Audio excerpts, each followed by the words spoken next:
Good morning everyone, welcome to my another new vlog. কেমন আছো সবাই? আশা করি সকলে খুব ভালো আছো।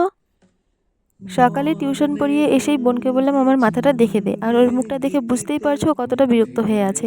ও এই সমস্ত কাজ করতেই চায় না। আর ও যেহেতু আজ বই নিয়ে বসেনি, তাই আমি বলেছি যদি আমার মাথা দেখে না দিস তাহলে তোকে বই পড়াবো। তো সেই ভয়ে আমার মাথাটা দেখে দিচ্ছে। আর এদিকে মা রান্না করছে আর আমি মায়ের পাশে বসে আছি চুপ করে। আজ কেন যেন সকাল থেকে কোনো কাজ করতে মনই চাইছিল না। তারপরেই হঠাৎ করে মা আর আমি দাদুর বাড়ি যাব বলে রেডি হয়ে গিয়েছি। আর রাস্তায় এত পরিমাণে জ্যাম ছিল যে যেখানে আমাদের 1 ঘন্টায় পৌঁছানোর কথা সেখানে আমাদের পৌঁছাতে সময় লেগেছে 2 ঘন্টা।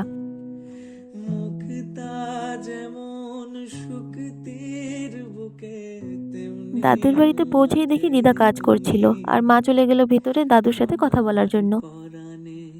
আর দাদুদের গরু নতুন একটা বাছুর দিয়েছে। বাছুরটা খুব সুন্দর দেখতে, কিন্তু জানো বাছুরটার না একটা পা খুবই কমজোর, একদম চিকন। বাছুরটি সবসময় কান্না করতে থাকে, দেখে খুবই মায়া হচ্ছিল। তারপর আমার বরাবরের অভ্যাস দাদুর বাড়িতে এসেই দেখা যে দিদা কি কি রান্না করেছে, কি কি আছে খাওয়ার জন্য। তো এখানে দেখলাম আছে দুধের সর, যেটা দিয়ে ঘি বানানো হবে, আর আছে দুধ।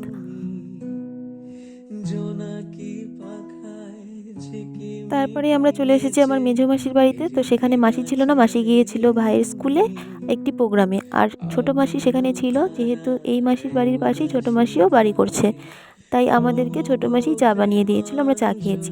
তারপর চা খেয়ে চলে গেলাম মাসির জায়গাটা দেখতে। সেখানে মিস্ত্রিদের জন্য খাবার নিয়ে যাচ্ছিল।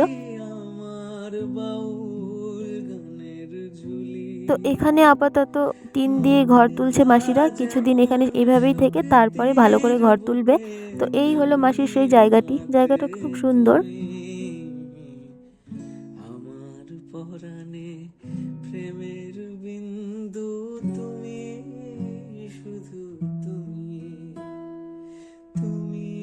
আর দেখো কত উঁচুতে গাছে একটি মাত্র জবা ফুল ফুটে আছে।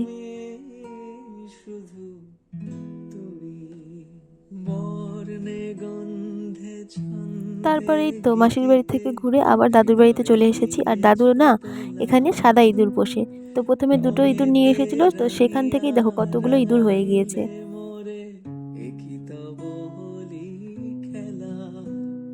আর এই যে সেই মায়াবী বাছুরটি মায়ের দুধ খাচ্ছে।